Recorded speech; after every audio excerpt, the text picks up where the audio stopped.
Good morning, friends. Since from last week onwards, I am going to discuss about required things on Monday and Wednesday, and as well as Saturday and Sunday. And I've already told that I will be busy with some works.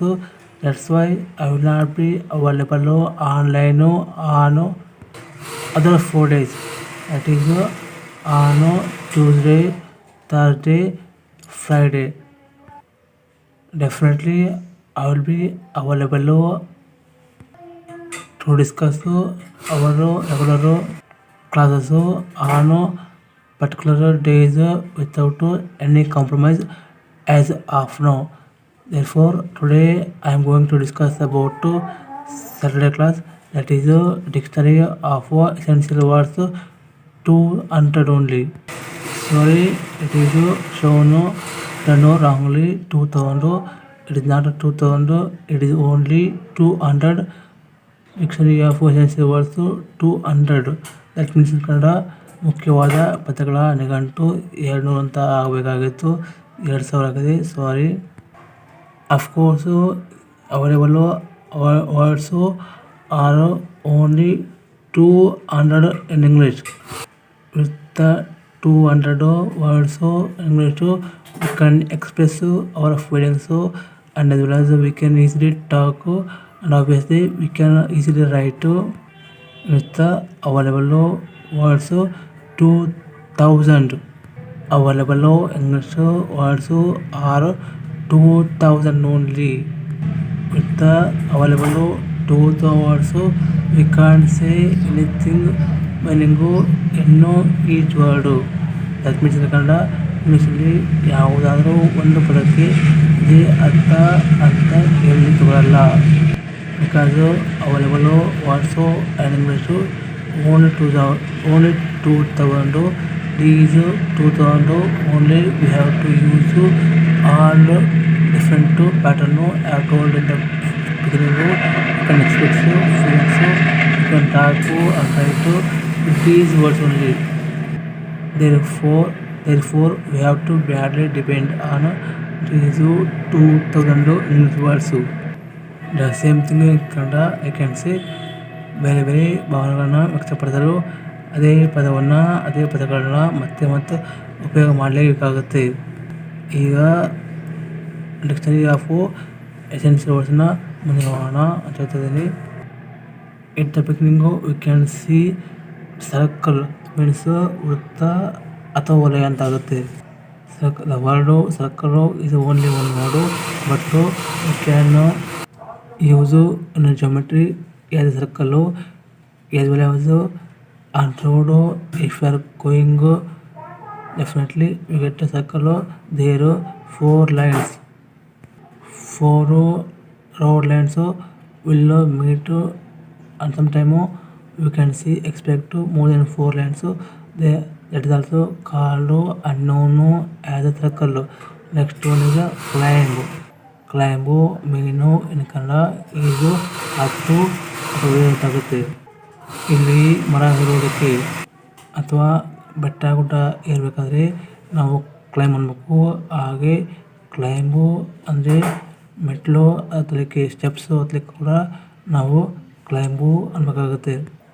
Next word is clock means in Kannada ಗಡಿಯಾರ ಅಂತ ಆಗುತ್ತೆ. Next word is cloud means ಮೋಡ ಅಂತ ಆಗುತ್ತೆ.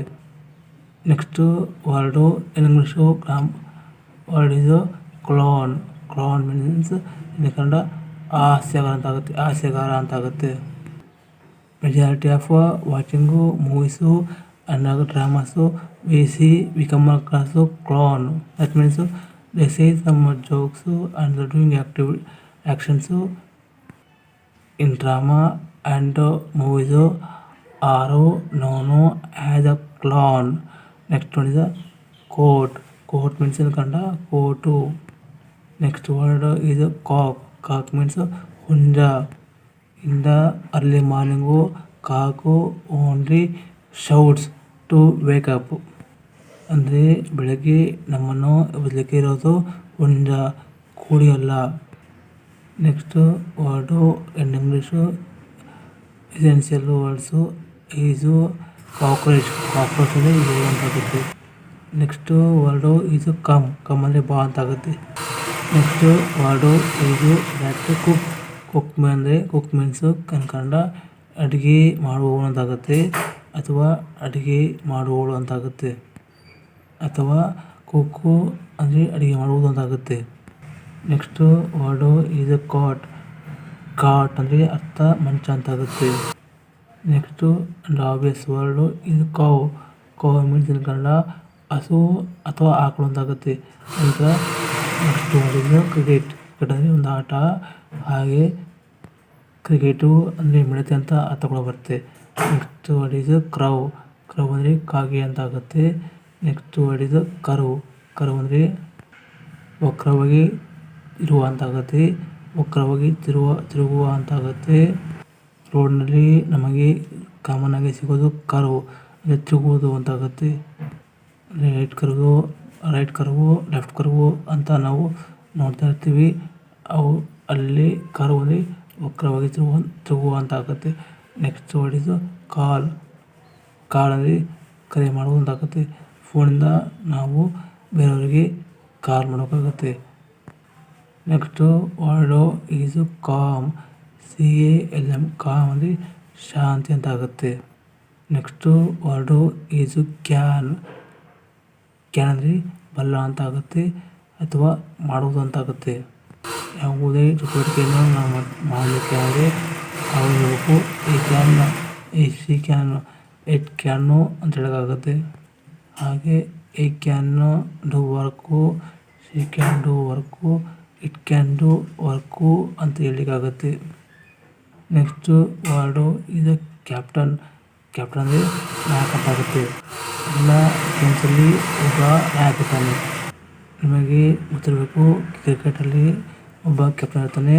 ಹಾಗೆ ಮಿಲಿಟರಿಯಲ್ಲಿ ಕೂಡ ಒಬ್ಬ captain ಇರ್ತಾನೆ. ಅಂದರೆ ಕ್ಯಾಪ್ಟನ್ನು ಆರ್ಡರ್ ಮಾಡ್ತಾರೆ, ಅವ್ರು ಹೇಳಿದಂತೆ ಉಳಿದವರು ಕೇಳಬೇಕಾಗುತ್ತೆ. ಕ್ಯಾಪ್ಟನ್ ಅಂದರೆ ನಾಯಕ ಅಂತ ಆಗುತ್ತೆ. ನೆಕ್ಸ್ಟ್ ವರ್ಡ್ ಇದು ಕೇರ್ಫುಲ್ ಅಂದರೆ ಜಾಗೃತಿ ವಹಿಸುವುದು ಅಂತಾಗುತ್ತೆ. ನೆಕ್ಸ್ಟ್ ವರ್ಡು ಈಸು ಕ್ಯಾಟ್ ಅಂದರೆ ಕನ್ನಡದಲ್ಲಿ ಗಜ್ಜರಿ ಅಂತಾಗುತ್ತೆ. ಹಾಗೆ ಕ್ಯಾಟು ಅನ್ನೋದು ವೆಜಿಟೇಬಲ್ ಆಗುತ್ತೆ. ಹಾಗೆ ಕ್ಯಾರೆಟು ಎನ್ನುವುದು ತರಕಾರಿ ಅಂತಲೂ ಕೂಡ ಆಗುತ್ತೆ. ನೆಕ್ಸ್ಟ್ ವರ್ಡ್ ಇದು ಕ್ಯಾರಿ ತೆಗೆದುಕೊಂಡು ಹೋಗುವುದು ಅಂತಾಗುತ್ತೆ. Next word Yesu that ceiling ಅಂದರೆ ಮೇಲ್ಛಾವಣಿದಾಗುತ್ತೆ.